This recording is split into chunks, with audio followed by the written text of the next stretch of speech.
I want to talk about the YouTube war between African American black men and women. The reason I feel qualified to do that as a UK black man is because I think our cultures, or the cultures that we live in, are very similar. And the issues between black men and women in the UK are almost identical to the ones that I hear coming out of America. That's why I feel qualified to comment on your situation. Right, well, one of the questions that nobody ever asks is, how did things get like this? Where did this anger and hatred between us come from? Well, let's keep it real, right?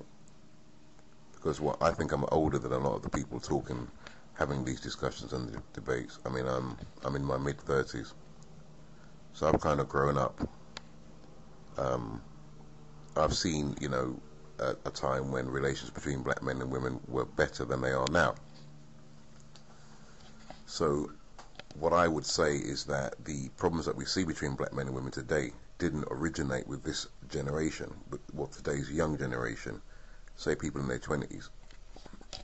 I think it started with people older than that. And the reason why I say that is because for the last 30 years or so, black women have used every platform and every opportunity to bash black men. Now, there isn't necessarily anything wrong with that. If that's their experience, then perhaps, that's something that they want to talk about, or they have a right to talk about. But the problem is, or the problem has been, that black men have not been allowed to express their grievances with black women in any public forum. For example, there are no TV programs dedicated to men's issues. For example, there is no Oprah Winfrey for men. So what's happened over the last 30 years is we've had a completely one-sided perspective, i.e. a female perspective. And also, we've had a dysfunctional female perspective. When you watch programs like Oprah and Tyra, you're not seeing women who come on those programs to talk about how happy they are in their relationships. No, you're getting what you're getting is women who've got some issue or some complaint about some black man.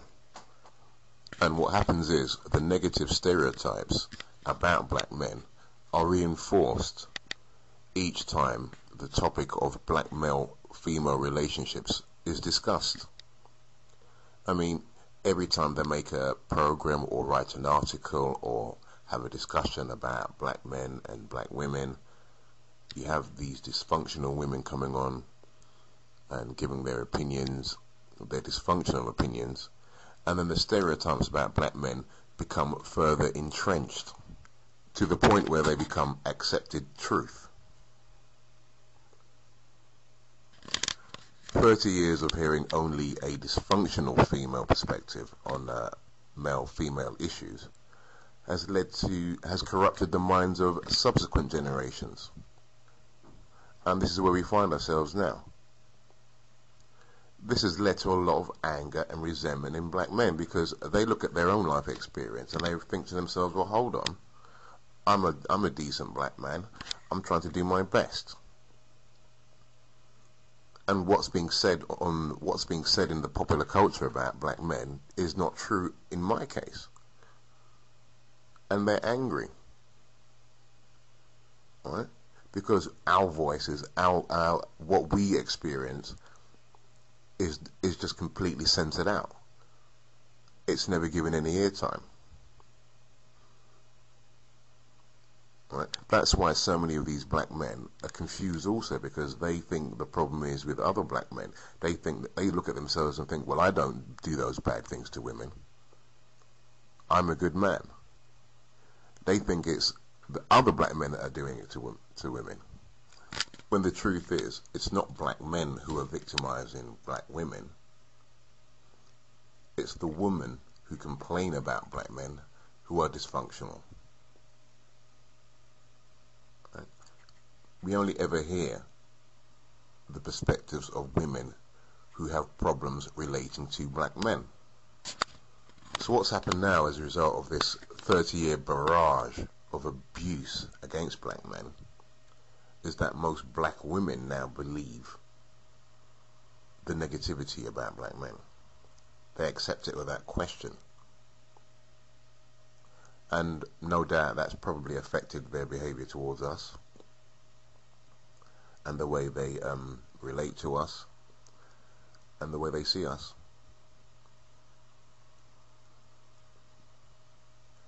So now it's time for black men to start answering back. We've heard women give their opinions on black men for decades, and most of what's come out of their mouths is offensive, highly offensive to me as a black man, quite frankly. And most of it is untrue, is demonstrably untrue, right? The internet is a powerful invention, probably one of the most powerful weapons that black men have in their armory, as far as, organizing and communicating with each other with regards to our issues with black women. You can't censor us out on the internet. Even if you get people banned or blocked off YouTube, the internet's still going to be there, right? This issue is not going to go away because we're angry, we're tired, and we need to vent. Just as the parade of angry black women have for the last 30 years. You've had your say, and now it's our time.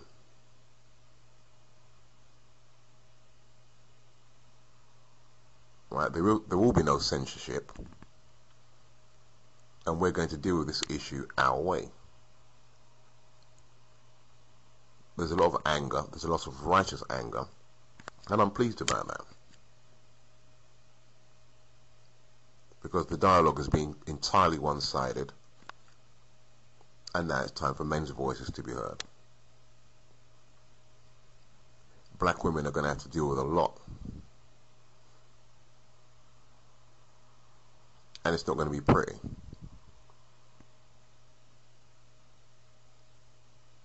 Once we've vented, perhaps, and once we've vented, got it out of our systems, and maybe we can reach a point where we can reflect more calmly and logically about these whole things, then perhaps we might be taking the first steps to actually solving the problems. But at the moment, the whole thing is at the beginning. There has to be a period of venting. People just need to release all that bottled up rage, because we've had no outlet for that.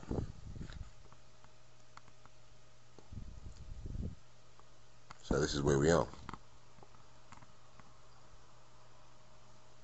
So black women can cry and moan and do whatever else, but it's not going to change anything. So I suggest you just buckle up, because it's going to be a roller coaster of a journey. Later.